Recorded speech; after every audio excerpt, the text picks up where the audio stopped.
my God, wait. This is trending topics with Tokyo. This is trending topics with Tokyo. This is trending topics with Tokyo. This is trending topics. Time to tune in. Yeah.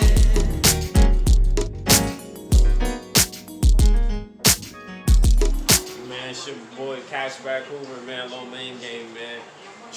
Trending topics, Tokyo Runway. Tokyo Runway. I am Yo out now on all platforms. Go get it. Super dope. And you watch it Trending Topics. Cito from Sweet Sound. Tune in to my boy Trending Topics, Tokyo Runway. They got exclusives going on. What's happening with the people out in the world? This your boy, the one and only Tokyo Runway, aka El Cantante, aka the Project Prodigy. So we here on this first episode of Trending Topics, which is my new show where we will discuss many trending topics of things that happen in our society as we know it, and we'll also have an opportunity to shine light on different things happening within our city here, which is the city of Buffalo, New York. Also, we'll be able to promote as best we can other acts and other entrepreneurs and other people that are coming up, not just in our city, but all over. We'll also be able to have a few special guests in attendance, and we'll be able to interview them and allow them to share their upcoming projects and things that they're working on with people. So again, here we are on Trending Topics, the official and first episode. I want to start by recognizing and giving a big shout out to my co-host, the homie. She couldn't be at the present for our first episode. We were actually going to do a video chat and incorporate her in the video, but nevertheless, you guys will be able to check her out on episode 2 and moving forward. But big shout out to Boogie Blue. For those who don't know who she is a highly gifted battle rapper. She is now rapping in the Who Wants to Smoke Battle Rap League, which is a new started league from our home city. It's very big. Pause. There's some very good things going on for a lot of the MCs and whatnot. And quite frankly, Buffalo needs this. So shout out to Boogie Blue. She just battled, I'm forgetting my man's name from Rochester already. Forgive me. I think his name is Fly. I forget. Forgive me, bro, if you watching. Your name escaped my mind real quick. I know it's Fly. I think it's Fly Guy, something like that. But anyway, she just battled him. She's got another battle coming up, I believe, in October. I'll let her fill you in on the details. But shout out to Boogie Blue. And then also I want to give a shout out to Big Dog Gully. Shout out to Gully, who is the moderator and the I believe he started the Who Wants Smoke Battle League. I was able to go to one of the battles in support of my boy Dean. Shout out to Dean. And he just battled Bezo. Shout out to Bezo. And it was a good battle. Everybody that was there know Dean sliced and diced you, Bezo. Dean sliced and diced my man. But now he's about to battle his brother, Unlimited Bars, on I believe it's September 26th. So it's a big deal. They had the face off where they sat down at the table and faced off against each other already. Pre-battle, pre-fight, which is dope also. So plan on being on the lookout for Gully coming through for exclusive interview. I don't know if I was supposed to give that one away so soon, but yeah, shout out to Gully. And shout out to all the MCs in Who Wants to Smoke Battle League. Also, I want to give a shout out to my boy Susito from Sweet Sound Music, one of our sponsors.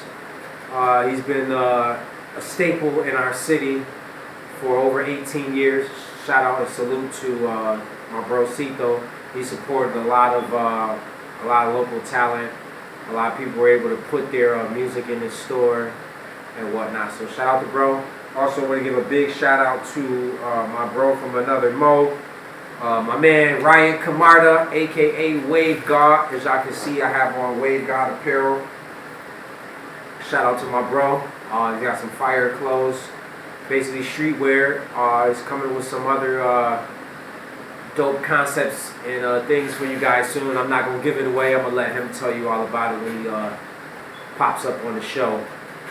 So I appreciate all those parties that I shouted out.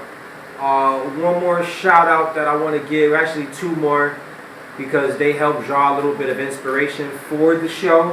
And I like to say maybe I took some things from them as inspiration and motivation to do what I'm doing. So shout out to the Lope, Spider Lope. Go check out his channel, Spider Lope Most Easty. Shout out to his business venture, his clothing line Baymac. And shout out to Nina Boy. Shout out to Nina Boy. He just started doing this thing, and he picked up some steam pretty fast. I'm a follower and subscriber to both of their channels, and shout out to both of y'all. Shout out to both of the Lopes. So moving along, a couple things that we wanted to discuss today was it's just a few things that came across my my screen today, and I thought they were funny. So I just wanted to give my take on a few of these things. First of all, being everybody knows that knows Killer Cam. Everybody knows Cam is quite the character. I want to say character and like referring to him as a clown, but like everybody know Cam got wild jokes. He a funny dude, right? So like if you pay attention to his Instagram lately, he's got a lot of good, funny ass sketches going on right now. With there's one he's got with Eve, where she's making him go get her juice. There's another, he's got a couple with Brandy, very funny. But so he's got this post and he's going off on people who I guess who he's worked with in the past, and he hasn't worked with them, and he doesn't work with them any longer for whatever reason. And according to him, these people are going on radio or blog interviews and whatnot, and the interviewer is bringing up Cam to these people, and these people are having bad things to say about him, whatever the bad things may be. So he's going off on his rant in his video, and it's hysterical because the caption on, I don't know who was the first one to put this video on, but the caption says that he's talking about Vado. Yet he never refers to Vado by name in this video, leading me to wonder why whoever put that video out on YouTube captioned that he was speaking about Vado. Now, could Vado have been included in that group of people that he was talking about?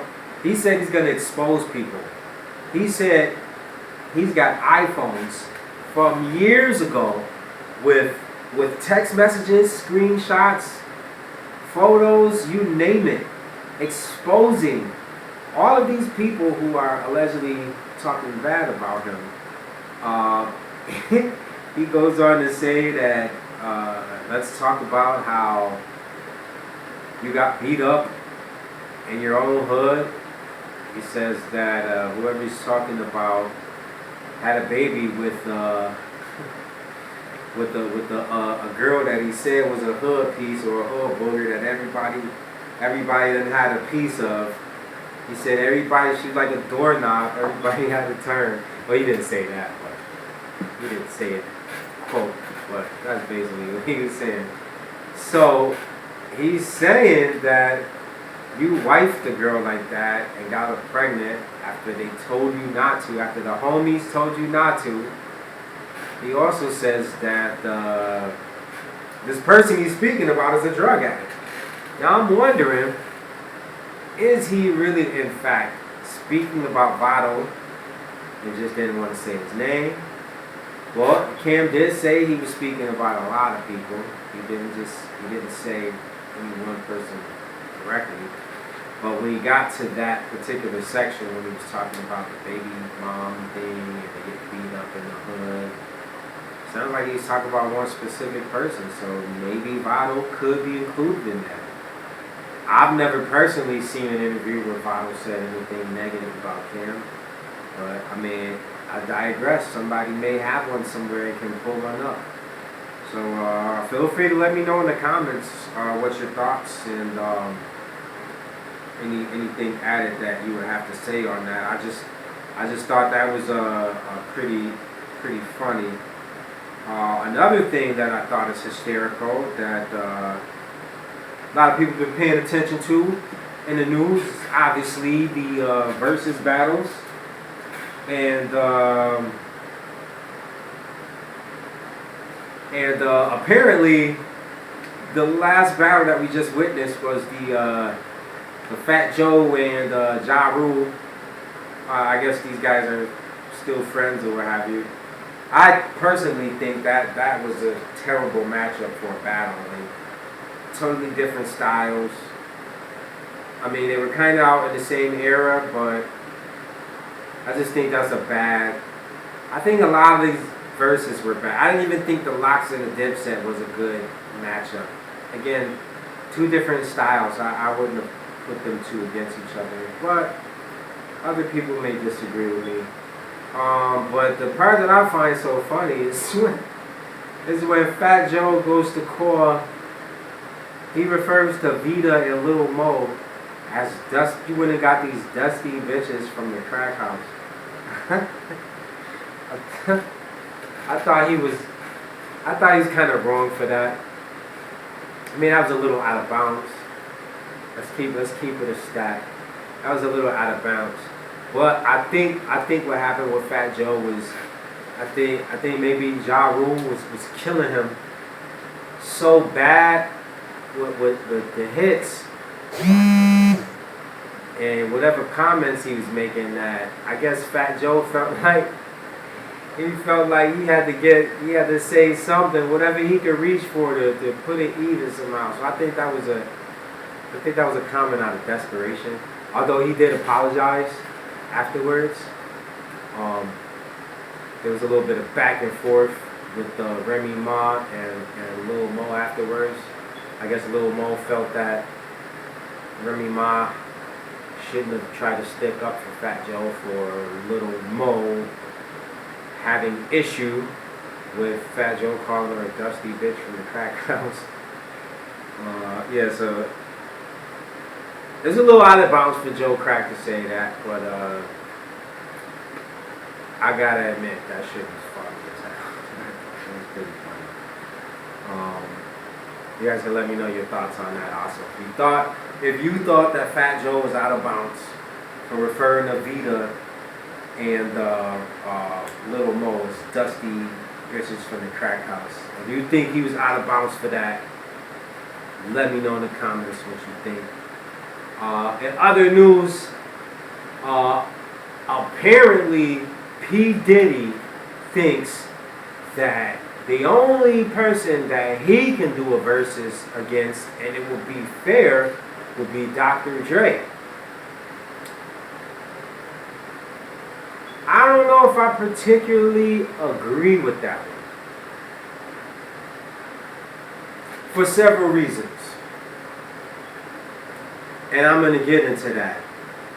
But I guess Jermaine Dupri issued a challenge to do a versus against Diddy. And Diddy made a comment that Jermaine Dupri's arms was too short to box with God. In other words, trying to say that Jermaine Dupri don't have enough hits. I don't know. Puffy said he'd smash him with just the Biggie and Mary J hits.